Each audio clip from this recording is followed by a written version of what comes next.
El presidente de Estados Unidos, Donald Trump, fue revisado por un médico por una hinchazón en las piernas y fue diagnosticado con insuficiencia venosa crónica, así lo anunció la Casa Blanca este jueves. A pesar de ello, la secretaria de prensa de la Casa Blanca, Karoline Leavitt, aseguró que el mandatario está en excelente estado de salud.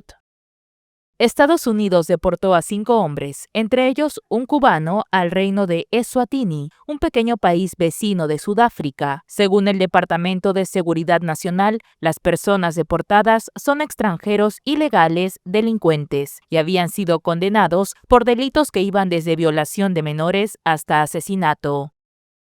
Un bombardeo de Israel alcanzó la única iglesia católica de Gaza y dejó al menos 4 muertos y 7 heridos. El ejército israelí dijo en un comunicado que lamenta los daños causados a la iglesia de la Sagrada Familia. Además, añadieron que las circunstancias del incidente están siendo revisadas.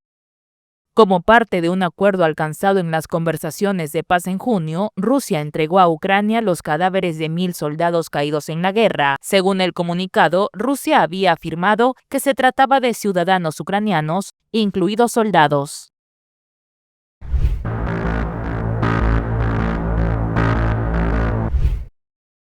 La secretaria de prensa de la Casa Blanca, Karoline Leavitt, leyó el jueves la carta de un médico sobre el presidente Donald Trump, que según ella pretendía disipar las preocupaciones de salud sobre la hinchazón en sus tobillos y una mano cubierta de maquillaje. Leavitt dijo que el problema es común en personas mayores de 70 años. Donald Trump cumplió 79 años el mes pasado. En las últimas semanas, el presidente Trump notó una leve hinchazón en la parte inferior de las piernas. Siguiendo la rutina médica habitual y por precaución, la unidad médica de la Casa Blanca evaluó exhaustivamente esta preocupación. El presidente se sometió a un examen exhaustivo, que incluyó estudios vasculares de diagnóstico. Se realizaron ecografías Doppler venenosas bilaterales de las extremidades inferiores, que revelaron insuficiencia venosa crónica, una afección benigna y común, especialmente en personas mayores de 70 años. Cabe destacar que no se observaron indicios de trombosis venosa profunda ni enfermedad arterial.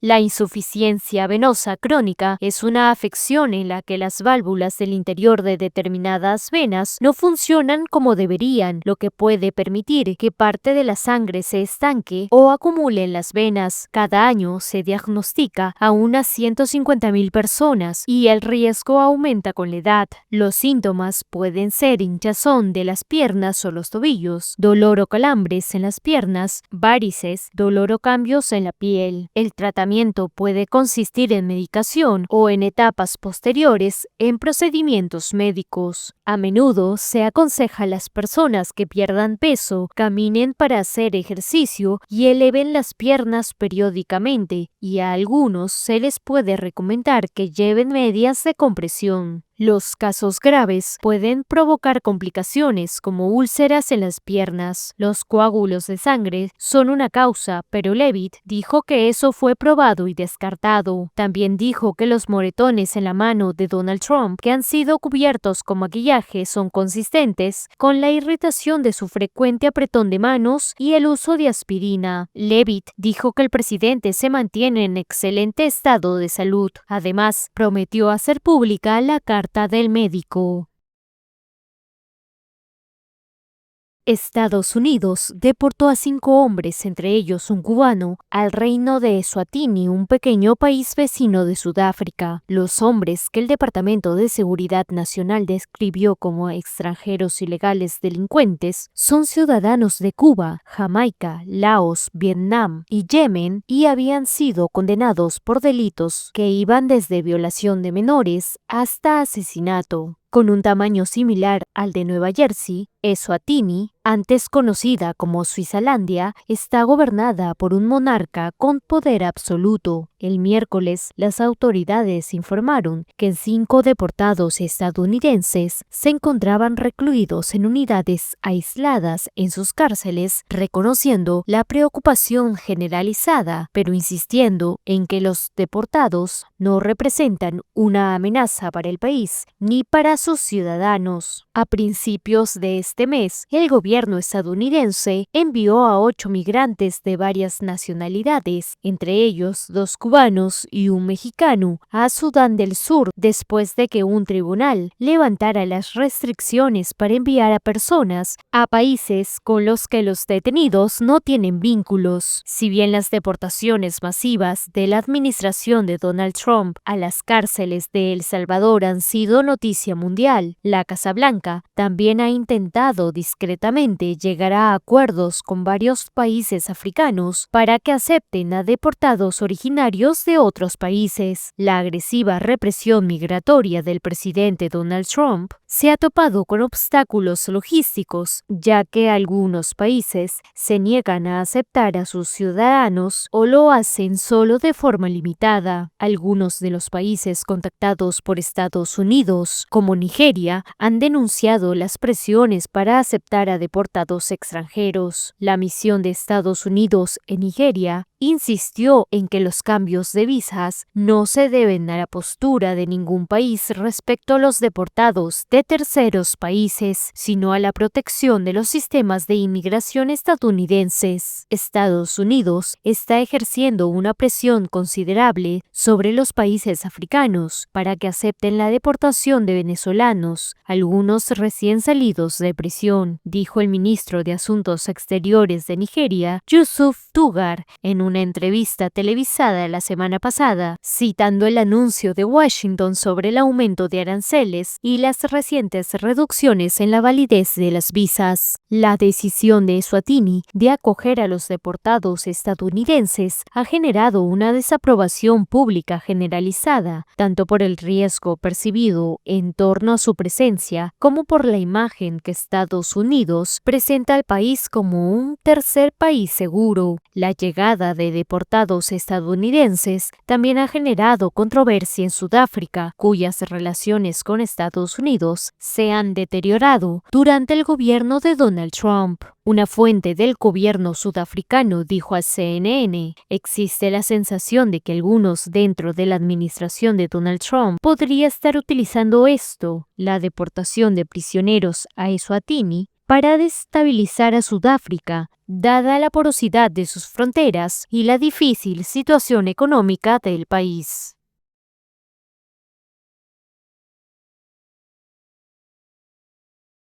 Estados Unidos destruirá casi 500 toneladas de alimentos de emergencia financiados con fondos públicos, destinados a personas que padecen hambre en todo el mundo. Un exfuncionario de la Agencia de Estados Unidos para el Desarrollo Internacional, USAID por sus siglas en inglés, informó que la decisión del presidente Trump de eliminar la asistencia internacional hará que diversos productos sean eliminados por su pronta caducidad.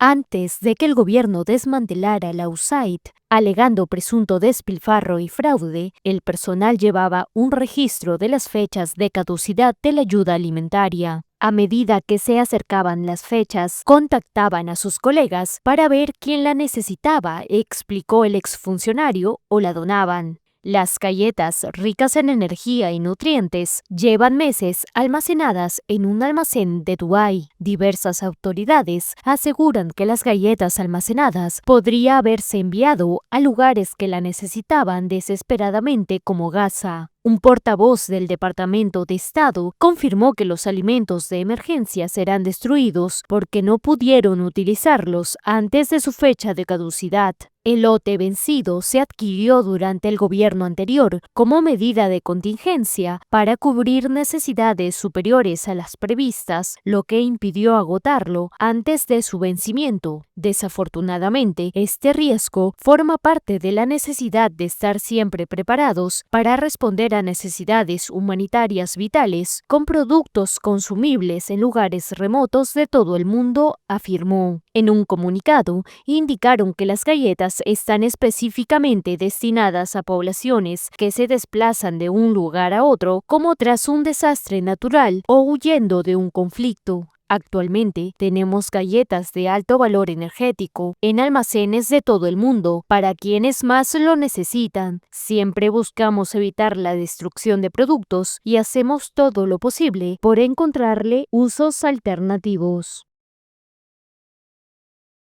El Senado de Estados Unidos aprobó este jueves, en una sesión celebrada de madrugada, un paquete de recortes por aproximadamente $9.000 millones en gasto federal, en respuesta a una solicitud formal del presidente Donald Trump. La legislación, que afecta a áreas claves como la ayuda exterior y la radiofusión pública, deberá ser ratificada nuevamente por la Cámara de Representantes antes de la medianoche del viernes para convertirse en ley. La propuesta había sido respaldada previamente por la Cámara Baja en una votación ajustada de 214 a 212. Sin embargo, el haber sufrido modificaciones en el Senado requerirá una segunda votación en la Cámara para su aprobación definitiva. De no ser aprobada antes del plazo establecido, los recortes no entrarían en vigor. El líder de la mayoría en el Senado, John Thune, republicano por Dakota del Sur, justificó la medida como un esfuerzo para controlar el gasto federal. Una de las áreas más afectadas por los recortes es la Corporación para la Radiofusión Pública, que perdería cerca de $1.100 millones correspondientes a los 2 próximos años fiscales. La corporación financia más de 1.500 estaciones de radio y televisión públicas locales y distribuye parte del presupuesto a Radio Pública Nacional y al Servicio de Radiofusión Pública. Las senadoras republicanas Lisa Murkowski y Susan Collins expresaron su preocupación por el impacto de los recortes en estaciones rurales, especialmente en estados remotos. Murkowski subrayó que estas estaciones no solo transmiten noticias, sino que cumplen funciones críticas de seguridad pública. La legislación también prevé una reducción de casi $800 millones en programas de ayuda exterior. Entre las partidas afectadas se incluyen $800 millones para asistencia de emergencia a personas desplazadas, 496 millones destinados a proveer alimentos, agua y atención médica en zona de crisis y 4.150 millones para programas de fortalecimiento económico y democrático en países en desarrollo. El paquete también incluye un recorte de $400 millones al PEPFAR, el programa para combatir el VIH-Sida, creado durante el gobierno de George Bush y ampliamente respaldado por ambos partidos. Este ajuste provocó malestar incluso entre senadores republicanos, que temen un impacto negativo sobre la salud pública global. La aprobación del paquete, impulsada mediante una solicitud de rescisión de la Casa Blanca, se concretó por mayoría simple, sin necesidad de alcanzar los 60 votos habituales para superar el bloqueo legislativo. Este uso del mecanismo generó críticas entre senadores de ambos partidos, quienes temen que se debilite el papel del Congreso en la asignación presupuestaria.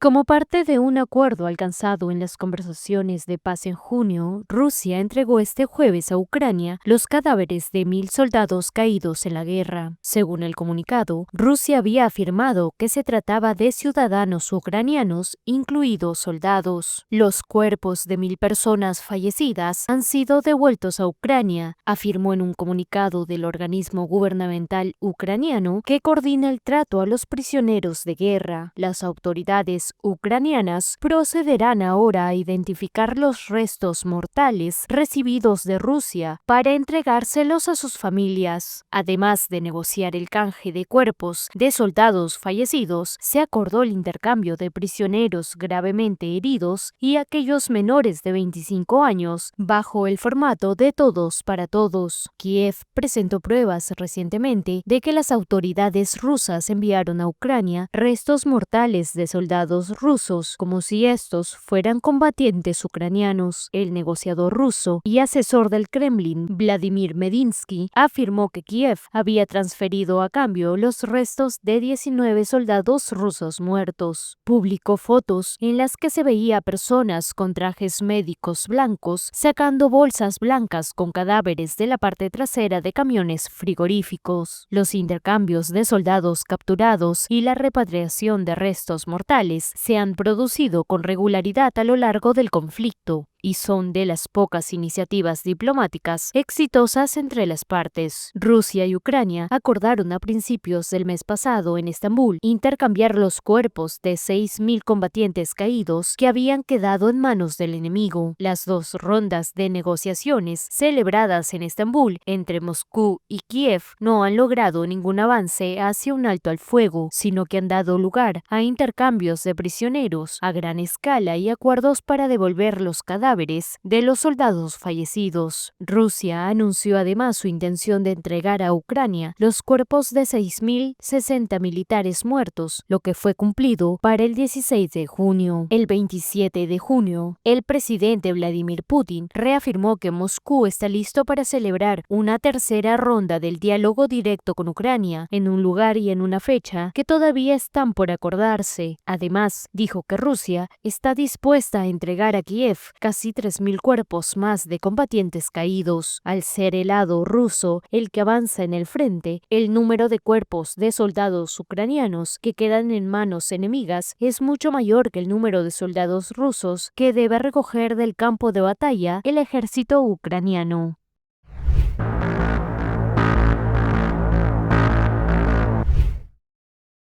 Un bombardeo de Israel alcanzó la única iglesia católica de Gaza y dejó al menos 4 muertos y 7 heridos. Entre las personas afectadas se encuentra su párroco, el argentino Gabriel Romanelli, al que el Papa Francisco llamaba todos los días desde que comenzó la invasión israelí en el enclave palestino hasta poco antes de su fallecimiento el pasado 21 de abril. Según la agencia de la Conferencia Episcopal Italiana, la Iglesia de la Sagrada Familia, último templo católico activo en Gaza, acogía actualmente a unos 500 cristianos desplazados por la ofensiva israelí. Las autoridades reportaron que las estructuras habrían sufrido varios daños. En tanto, el ejército israelí dijo en un comunicado que lamenta los daños causados a la Iglesia de la Sagrada Familia en Ciudad de Gaza. Además, añadieron que las circunstancias del incidente están siendo revisadas. Según señalaron, las fuerzas de defensa israelí hacen todo lo posible para mitigar los daños a la población civil y a las estructuras civiles, incluidos los lugares religiosos, y lamentan cualquier daño causado. En tanto, el número de víctimas, según señaló la sanidad gazatí, se ha elevado a 4 muertos y a 7 heridos. El Papa León XIV expresó su profunda tristeza tras la muerte de 2 personas en un aparente ataque israelí contra la única iglesia católica de Gaza, según declaró en un telegrama al Vaticano. En un breve mensaje, la primera ministra italiana Giorgia Meloni responsabilizó a Israel por el bombardeo. Los ataques contra la población civil que Israel viene demostrando desde hace meses son inaceptables. Ninguna acción militar puede justificar tal actitud, afirmó. La zona atacada, señaló, ha sido objetivo de repetidos bombardeos durante los últimos días.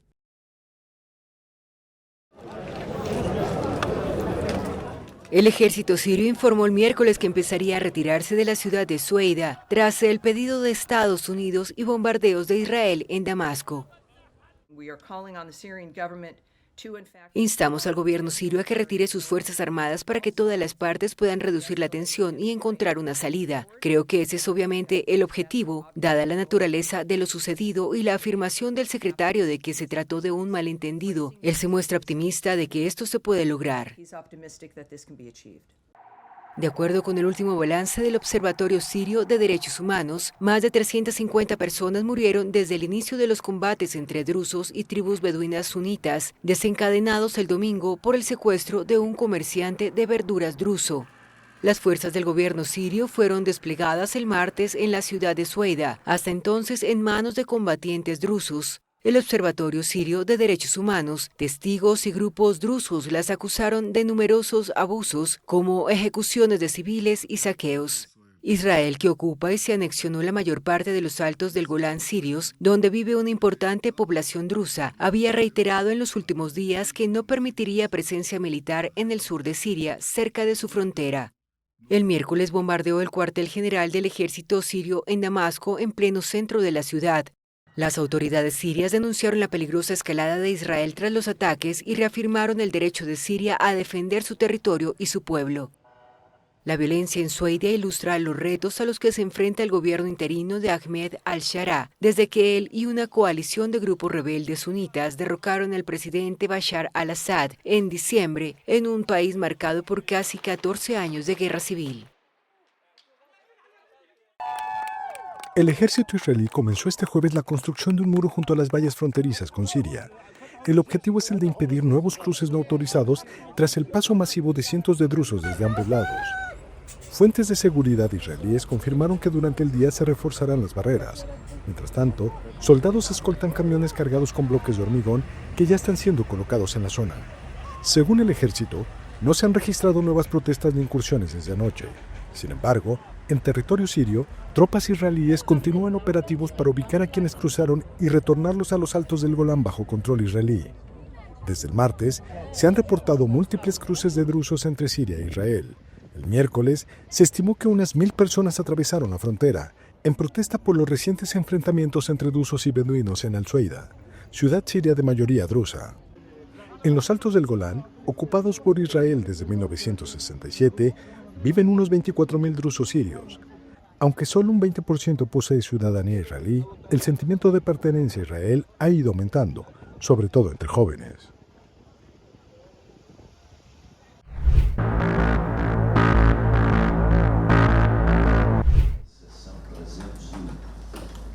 Brasil manifestó a Estados Unidos su indignación ante los anuncios de aranceles, pero reiteró que sigue listo para dialogar sobre el comercio entre los dos países, según una carta difundida el miércoles. El documento fue enviado el martes al secretario estadounidense de Comercio, Howard Lutnick, y al representante comercial, Jamieson Greer. Nós queremos negociação. Queremos negociaciones, es urgente, muy urgente. Idealmente esto debería resolverse en los próximos días. Si durante las negociaciones hay necesidad de una extensión, no veo ningún problema con eso en este momento. Lo que importa es llegar a una resolución. O importante era resolver. El presidente de Estados Unidos, Donald Trump, amenazó la semana pasada a Brasil, gobernado por el izquierdista Luis Ignacio Lula da Silva, con aranceles del 50% a las importaciones brasileñas a partir del 1 de agosto.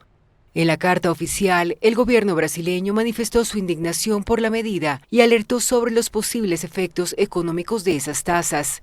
E o nosso desejo, que é sentimento, acho que unânime no setor empresarial. Nuestro deseo, que es unánimemente compartido por el sector empresarial aquí en Brasil, es trabajar hacia una solución negociada entre los dos gobiernos, una que evite un aumento de aranceles que tendría impactos muy grandes en las economías brasileña y estadounidense. Para a economia brasileira e também para a economia americana. Estados Unidos abrió una investigación por considerar que Brasil otorga preferencias arancelarias a otros países, niega protección a la propiedad intelectual y descuida la vigilancia y la deforestación ilegal. También acusa a Brasil de favorecer el sistema de pagos instantáneos creado por el gobierno Pix, muy popular en el país.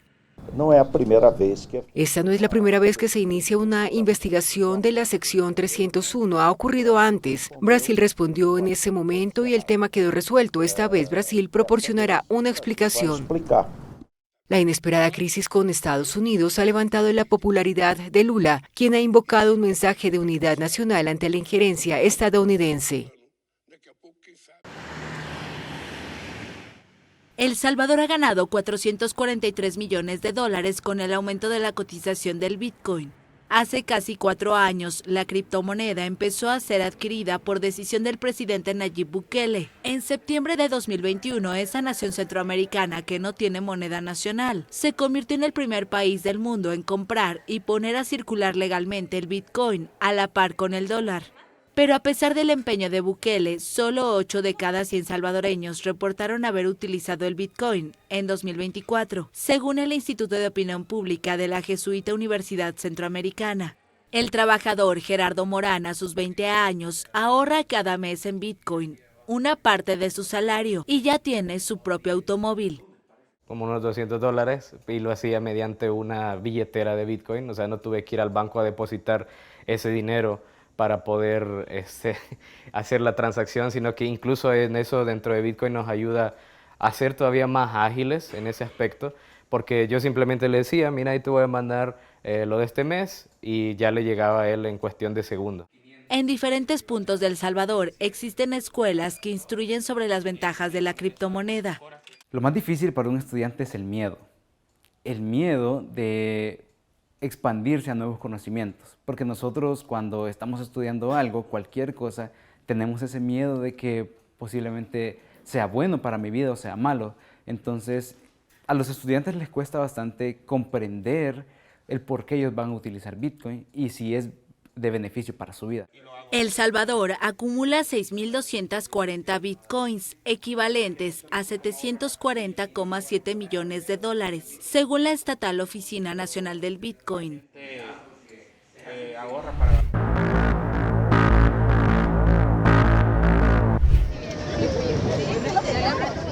Decenas de personas realizaron el miércoles una vigilia frente a la Fiscalía en Caracas para pedir la libertad de los detenidos durante las protestas de 2024 en Venezuela.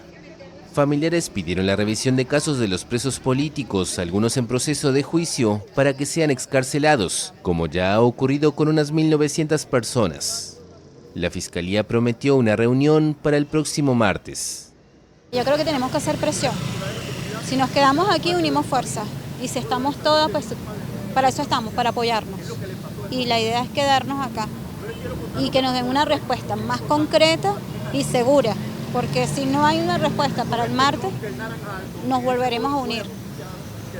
Es la idea, hasta ver a nuestros muchachos libres. La ONG Amnistía Internacional denunció un repunte de las desapariciones forzadas tras las elecciones presidenciales de julio de 2024. De 15 casos registrados en el último año, 11 siguen en paradero y situación desconocida. Según el texto, entre los casos hay personas de nacionalidad colombiana, española, estadounidense, ucraniana, uruguaya y venezolana.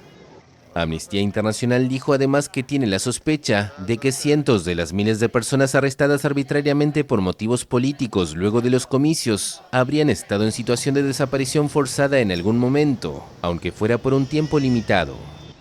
En 2024 estallaron protestas luego de la reelección del presidente Nicolás Maduro el 28 de julio, en medio de denuncias de fraude. Según cifras oficiales, los disturbios dejaron 27 muertos y 2.400 detenidos.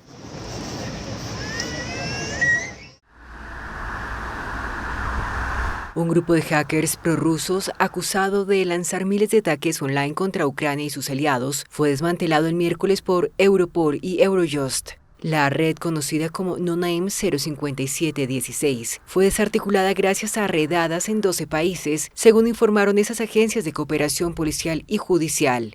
La operación conjunta llevó al arresto de una persona en Francia y otra en España. Además, fueron emitidas 7 órdenes de arresto internacionales, 6 de ellas contra personas residentes en Rusia. Los piratas están acusados de lanzar varios ataques informáticos contra infraestructura crítica como proveedores de electricidad y transporte público. Utilizaban una técnica conocida como el DDoS, que consiste en la sobrecarga de un sistema hasta su saturación. El grupo lanzó 14 ataques online en Alemania que afectaron decenas de organizaciones, entre ellas fábricas de armas, proveedores de energía y organismos del gobierno. Otras operaciones fueron realizadas durante las elecciones europeas y la cumbre de la OTAN en los Países Bajos a finales de junio.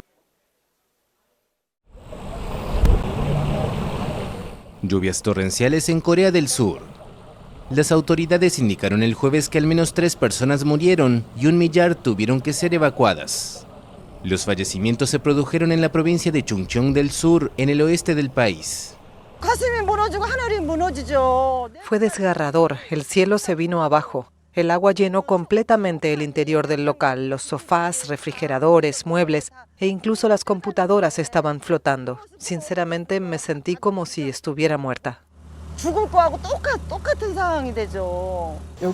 El agua era tan profunda y ha entrado tanto barro que llevo trabajando unas 5 horas intentando vaciarlo todo, pero aún no he terminado. Corea del Sur suele padecer lluvias torrenciales en julio, pero los datos meteorológicos oficiales muestran que en esta ocasión, 3 zonas de la provincia tuvieron durante la semana precipitaciones de un volumen histórico. En Seosan arañaron los 115 milímetros por hora, el nivel más alto desde 1904. Haré la presentación del bando. Ciudad de México lanzó una estrategia para combatir la gentrificación que incluye una iniciativa de ley para regular los precios del alquiler de vivienda. El plan llega luego de que cientos de personas se manifestaran a inicios de julio en los céntricos barrios de Roma y Condesa, considerados el epicentro del fenómeno que se acentuó con la pandemia del COVID-19. Debido a la puesta en marcha del trabajo remoto, miles de extranjeros llegaron a vivir en la capital por el menor costo de vida. En ejercicio de las atribuciones que tengo conferidas he tenido a bien a emitir el siguiente bando 1 por una ciudad habitable y asequible con identidad y arraigo local. Primero, las rentas habitacionales en la Ciudad de México no pueden tener un aumento mayor a la inflación reportada por el Instituto Nacional de Estadística y Geografía. La gentrificación representa la desaparición de negocios locales, significa la conversión de barrios y colonias en espacios de vivienda para el alojamiento temporal. Brugada dijo que su gobierno propondrá una ley de rentas justas, razonables y asequibles para regular y estabilizar los precios del alquiler de vivienda y prevenir el desplazamiento de personas y comunidades. Agregó que se fortalecerá la regulación de la renta de viviendas de corta estancia y alojamiento temporal como Airbnb. La ciudad no debe ser un privilegio de unos cuantos, debe ser un derecho garantizado para todas y todos. En total se estima que existen más de 2.700.000 viviendas en esta ciudad. No obstante, esta cantidad no ha sido suficiente para resolver una problemática creciente. El acceso a una vivienda adecuada se ha vuelto cada vez más difícil y más caro. La estrategia también buscará priorizar la construcción de vivienda pública en las zonas centrales de la ciudad. Los precios de los alquileres se han elevado considerablemente y los habitantes originales se han visto obligados a mudarse a zonas más económicas, usualmente en la periferia. Durante la protesta de inicios de julio, varios manifestantes lanzaron consignas contra los extranjeros, en especial los estadounidenses.